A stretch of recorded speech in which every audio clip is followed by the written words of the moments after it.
1552, c'est vraiment la manifestation du déclin des Pareges, parce que la ville est partagée avec deux États importants, qui est le Royaume de France à l'ouest, le Saint-Empire à l'est.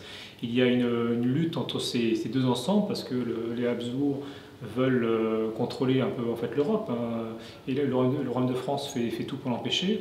Et il y a une clé, l'une des clés de cette Union européenne, c'est la ville de Metz, une ville qui fait partie de l'Empire, et le roi de France profite du désordre dans le Saint-Empire au niveau religieux pour mettre la main sur Metz ou les Verdun pour leur apporter protection, ce qui va provoquer la fureur de l'empereur Charles Quint qui va venir faire le siège de la ville pour récupérer une ville qui lui appartient.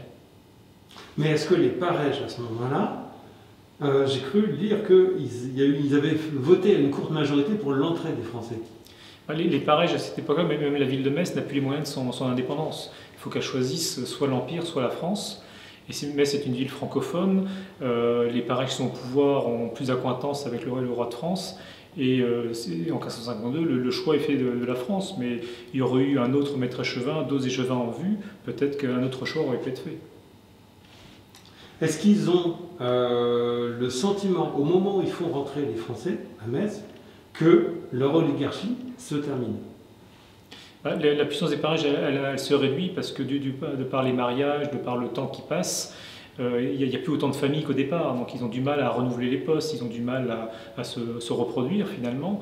Et donc la cité ne peut plus se diriger elle-même. Et donc l'ouverture des portes au roi de France, le roi de France officiellement apporte la protection. C'est-à-dire que la ville ne va pas être annexée, c'est une protection, comme la ville finalement avait une protection du Saint-Empire.